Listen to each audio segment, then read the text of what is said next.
Hey, it's Dr. Leslie. So I wanted to talk about something today. A little bit of a soapbox moment for me. I make these Facebook reels and, the TikTok reels, Insta reels, etc., social media posts. And then they come in my feed too. The algorithm probably knows when you're going to get a migraine before you know you're going to get a migraine, right? At this point. So we've got kind of two categories of reels. So one category is the very compassionate and sympathetic reel where we're following the migraine sufferer around and we're seeing how much she's struggling, cooking dinner, taking a shower, going to work, going out with her friends, right? We're seeing all of the struggles that the migraine sufferer is experiencing, and we are having our compassion and our sympathy sort of elevated, right? And then, of course, the person watching this is more than likely a fellow migraine sufferer, right? And so when we see someone going through the same thing that we're going through, many times it makes us feel better, right? And certainly migraines are so isolating and, you have to spend a lot of time alone that it can be nice to feel some connection and feel like other people are going through what you're going through and that you're not kind of like a weirdo, right? There's other, okay, this is what migraine is. And even though maybe I don't know anybody else that's suffering like this, clearly what I'm going through is kind of normal for migraines, and that can make us, feel better in a sense. And then I know, a lot of people when they have a migraine, what do? You can't do much, right? So you go on your phone, you're laying in bed, you're laying on the couch, you go on your phone, you start just flipping through the reels because what else can you do? You can't think that much. You can't really move around or your head starts pounding or the nausea gets worse. So you're just kind of like passing the time, right? You're just watching the clock wind down for the day and hope you can, go to sleep finally and you'll wake up feeling a little bit better. So, I know a lot of my clients, they found me because they were in bed with a migraine and they weren't totally conked out, but what can you do? You can't do too much. So they turn on podcasts or they go through reels and that's how they find me, right? So these sort of, sympathetic migraine reels where we're, kind of going through the pain and the suffering of the migraine, a lot of people are going to resonate with that. But the underlying message, I see this on most of the reels is, this is your life with a chronic neurological condition. It's sort of this concept of, well, this is your lot in life. This is what you were born with. You're just going to have to cope with it and, hope for the best and hope you have good people in your life that are going to stick around, right? Like I say, it's nice to feel like we're not alone and that other people are going through what we're going through. But what's the underlying assumption? The underlying assumption is this is the rest of my life, right? It's not very uplifting. And I can tell you it's false. It's totally false. Migraines are not a permanent neurological condition. There isn't anything wrong with your brain. It's a symptom that your body is generating because it doesn't have what it needs to function properly. And, for you and me, if our body isn't functioning properly, we're prone to getting migraines as a symptom. Okay, so if you can identify what your body needs and you're able to give your body that, then your body's going to start feeling better and you're going to have less and less migraines. It's really that simple. It's not a chronic, incurable neurological condition. If it were, I would be bedridden. Okay, so we've got that kind of reel going on, and then we have the other kind of reel going on. So this is the reel where if you're struggling with migraines, it's not your fault. You just don't know about this special magnesium that was just developed. That's a miracle magnesium for migraine sufferers because the way it's absorbed, it goes through the blood-brain barrier, right?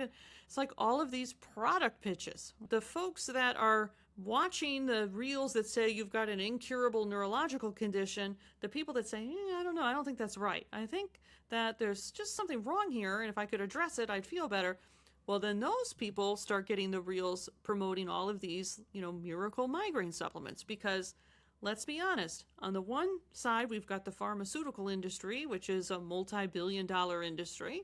And then on the other side, we've got the natural supplement industry, right? And that's it's not as big as the pharmaceutical industry, but it's another big multi-billion-dollar industry. And so all of those reels are telling migraine sufferers just what their mind wants to hear.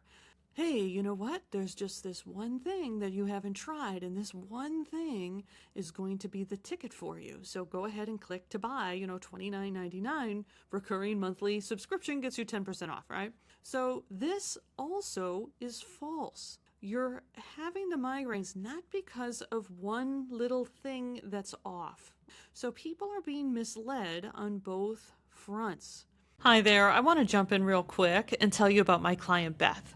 She was getting 15 to 20 migraines and headaches per month, and as you can imagine, this was impacting her work performance and her confidence.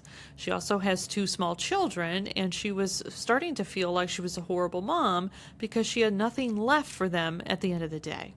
But she reached out and she booked a free consult call with me, and after I asked her about her migraines and her health history, I felt confident that I could help her. I help women uncover the root drivers of their migraines and follow a step-by-step plan to dramatically reduce the frequency by up to 90% without adding more medication or taking a bunch of supplements.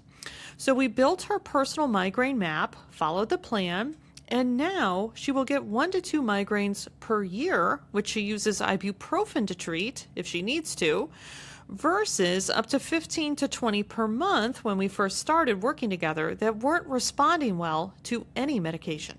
She just reached out to tell me that she got a promotion at work, she's on top of her career again, and has been able to come off all of her migraine medication. But most importantly, she's a confident mom again, and she's attending birthday parties at Jump Zone with her kids and saying yes instead of saying maybe later. I've worked with women like Beth from all over the United States who were told, this is the best we can do, but they were still willing to dig deeper. So if you're serious about changing your migraine story, go to drlesliecaesar.com/apply or tap the link in the show notes, and on our free consult, we'll map out why your migraines keep coming back and the first 3 steps you can take over the next 30 days. I do cap new client spots each month, so if the calendar is full, the doors are closed for now. But if you're done feeling helpless and ready to do the work to heal, pause this episode for 30 seconds and book that consult call now. If your body needs a little bit of magnesium, yes, you could have symptoms that are generated when there's a little bit of a magnesium deficiency. And then if you have these little minor symptoms that might pop up with a magnesium deficiency, and you take a little bit of magnesium or you eat some food that has magnesium in it, you're going to fill that missing piece, and then the symptom is going to resolve, and the symptom will come back if you become a little deficient in magnesium again, right? Because this is the body's way of saying, hey, I need something here. It's got to tell us somehow, right? So it tells us via the symptoms.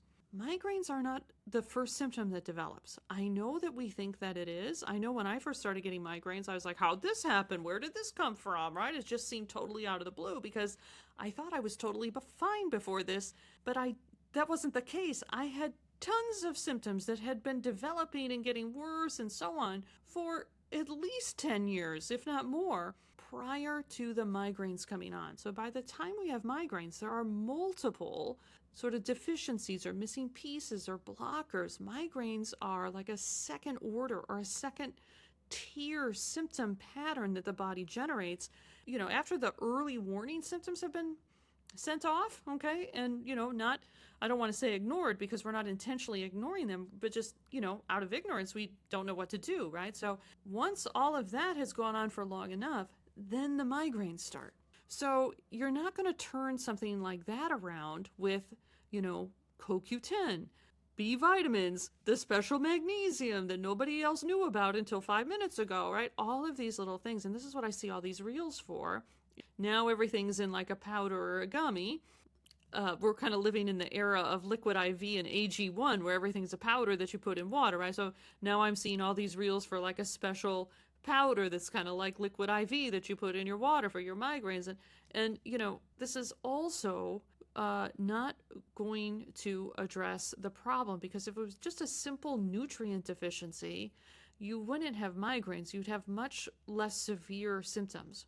When you have migraines, you do have nutrient deficiencies, because one of the things that the body needs is it needs to have the nutrients that our cells need right there at the cell, inside of the cell, so that when the cell is trying to do its work, it's trying to run its biochemistry, the nutrients are right there to run that sort of biochemical recipe to get that work done.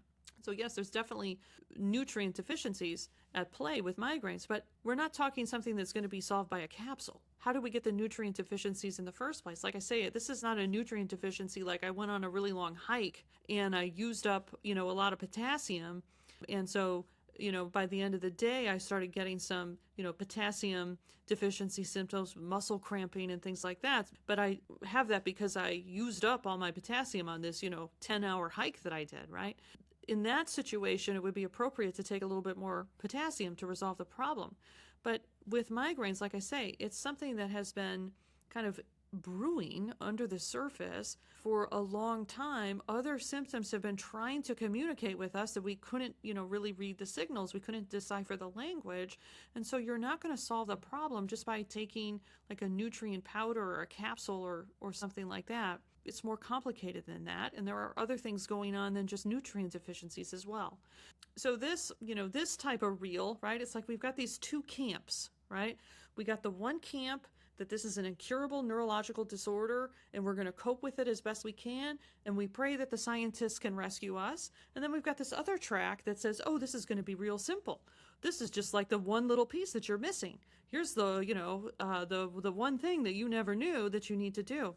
And so it's presented to us like it's a very, just like a quick fix, simple problem that's going to be solved by doing something really easy. Both of these tracks don't involve us, right? The first track where we're sort of, coping as best we can and waiting for the pharmaceutical industry to come in and save us. We're not involved in that, right? We're not working in the laboratory that's developing the medications, right? Like we're just waiting and hoping for somebody else, right, to solve the problem. With the other track, where we're just sort of taking this miracle supplement, we're also not involved, right? It's like, well, I'm just going to take this powder and water. I'm just going to take this capsule and let's see what happens. All I have to do is take a little pill, right? That's all I have to do is just take a little pill and then we'll see what happens. We're not involved in that at all. The actual path to take here is one in which we are actively engaged in our own healing process. So you don't restore your health. You don't restore your health when you have a chronic, debilitating, multifactorial condition by just saying, well, I'm just going to sit back here and see what happens. The experts told me to take this magnesium. The experts told me to take this medicine, and I'm just going to sit back here and let's see what happens, right? To restore our health is an active process that we have to be engaged in, because we're the one that has to make some changes. Our body generates symptoms when it doesn't have what it needs to function optimally in the environment in which it's in. So we are in a physical environment. We are also in a mental and emotional and spiritual environment.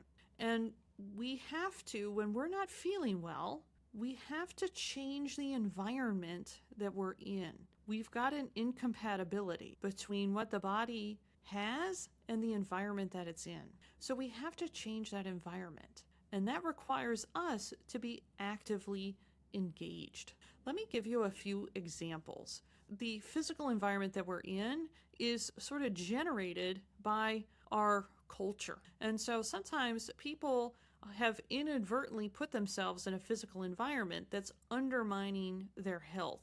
I'll give you kind of an obvious example. If I'm going to stay up until 2 a.m. playing video games every night, I'm putting myself in a physical environment that's counter to what is the proper human environment, which is relative to our sleep schedule. Humans are supposed to wake up around the time that the sun rises. We're not nocturnal animals. We're not supposed to stay up and be awake in the middle of the night.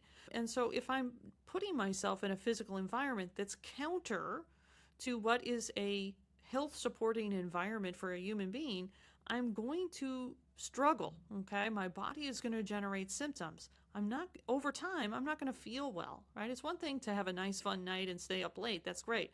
But, for 6 months, if I'm staying up late and playing video games and, not in a conducive environment for what promotes human flourishing, I'm going to feel it.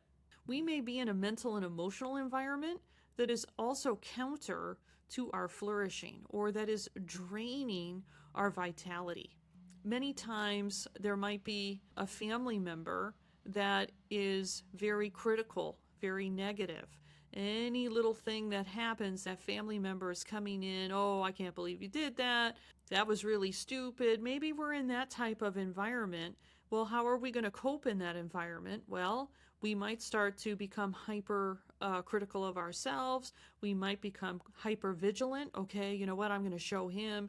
If he thinks that I'm a dummy, I'm going to work really hard to prove him wrong. And then before you know it, we're draining our vitality by trying to meet an unrealistic expectation, an expectation that's actually a false expectation. This may go on in like a family dynamic, can be very prominent in some work environments too. Now, we may not be able to change that. We can't change the other people, but we can change our internal mental and emotional environment and how we're responding to the situation so that we're not draining our vitality. So that takes a lot of work. Our spiritual environment may not be conducive to our flourishing. I've had clients that have been told by a parent that God gave them migraines because they were too disobedient. God needed to knock them down a little bit. You know, they were too proud, these types of things. This type of spiritual abuse, unfortunately, it happens. As a child, hearing that, they're going to internalize that. Why wouldn't they? And so the spiritual environment that they're carrying over might not be conducive to their flourishing. They would be draining, again, to cope with that, they would be draining their vitality, right? Well, okay, how can I be, more modest, or how can I be less prideful? How can I be a little less, oh, I'm too much, how can I be a little bit less, right? And so then they would start to develop behavior. They'd be holding themselves back. They'd be hypervigilant. They'd be always on guard. They'd be draining their vitality in that environment, trying to meet an unreasonable or an untrue expectation. This all requires work on our part. This is not sitting back and just like waiting for, the white knight, the miracle pill. That's not going to get you into a better state of health. You have to be actively involved and you have to make changes. So, I'm guiding my clients, but I'm giving a recommendation based on my experience and based on what I think is going to, get them to the best outcome without feeling worse on the way, which is a real risk when you have migraines, because any little change makes you feel worse. But my clients are the ones that have to make the changes. They're the ones that have to change. And particularly when we're looking at, some of these environmental mismatches, sometimes they can be a little tough to look at. You have to be ready to take that look. And it takes a lot of courage to do it. And it takes a lot of honesty, takes some humility. I've had some major health crises in my life, and it's required me to take a hard look in the mirror and humble myself and dust myself off and say, okay, how are we going to get out of this mess, right? What changes do I have to make? You have to be actively involved in this process. You can't be just sitting back and, waiting for me to wave a magic wand, or waiting for the pharmaceutical scientist to wave a magic wand, or waiting for, some supplement company to come out with new marketing to convince you that this is a different magnesium that's been on the market for a long time. That's where I wanted to go today, a little bit of a soapbox post, because again, migraine sufferers, right, they're being presented what seems to be two different options. One is, chronic neurological disease. We'll hope for new advances in the quote unquote the science. And the other path seems to be a different path, right? Oh, well, here we're talking about natural stuff, right? Oh, this sounds different. But when you really look under the hood, sort of the underlying assumptions are actually the same on both paths. That you're just going to sit back and you're just going to, take something that somebody else developed, and then you're just going to wait and see what happens. And that's not how you're going to restore your health. I could say something like, I wish I could wave a magic wand, and I wish I could just give you the magical miracle herb from the Amazon that no one else knows about but me. I have some sort of new discovery, and it's going to take away all your migraines, and I'm just going to give this to you, and poof, you'll be better, right? I hate to say that I even wish that were the case, because ultimately I don't wish that was the case, because all of my clients that have really, we call it a journey, right? It's a little bit of a cliche, but all of my clients that have been dedicated to actually go on that journey, they found it unbelievably rewarding, right? Because we're really understanding ourselves so much better. We're healing things that needed to be healed physically, mentally, emotionally, spiritually. We're really becoming, I hate to say a new person, right? Because we're still ourselves, but we're becoming an even better version of ourselves. We're becoming, we're stepping into what our actual true potential, God-given potential actually is, right? And so that's a unbelievably rewarding experience. It's an unbelievably humbling experience too. But it's worth it. It's truly worth it. And I would never want to deprive somebody of that experience. And this concept that we have, this belief that we have, this hope that we have that somebody's going to come along with the magic pill and wave the magic wand, we're shortchanging ourselves. We're denying ourselves the opportunity, the, dare I say, gift of doing this deeper work and really healing and understanding ourselves and stepping in to our true potential. So thanks for listening. I'll talk to you soon. Hi there. I want to jump in real quick and tell you about my client Beth. She was getting 15 to 20 migraines and headaches per month, and as you can imagine, this was impacting her work performance and her confidence. She also has 2 small children, and she was starting to feel like she was a horrible mom because she had nothing left for them at the end of the day. But she reached out and she booked a free consult call with me, and after I asked her about her migraines and her health history, I felt confident that I could help her. I help women uncover the root drivers of their migraines and follow a step-by-step plan to dramatically reduce the frequency by up to 90% without adding more medication or taking a bunch of supplements. So we built her personal migraine map, followed the plan, and now she will get 1 to 2 migraines per year, which she uses ibuprofen to treat if she needs to, versus up to 15 to 20 per month when we first started working together that weren't responding well to any medication.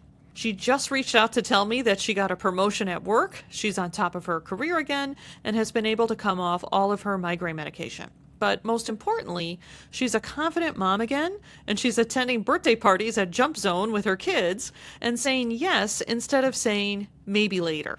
I've worked with women like Beth from all over the United States who were told, this is the best we can do, but they were still willing to dig deeper. So if you're serious about changing your migraine story, go to drlesliecaesar.com/apply or tap the link in the show notes. And on our free consult, we'll map out why your migraines keep coming back and the first 3 steps you can take over the next 30 days. I do cap new client spots each month, so if the calendar is full, the doors are closed for now. But if you're done feeling helpless and ready to do the work to heal, pause this episode for 30 seconds and book that consult call now.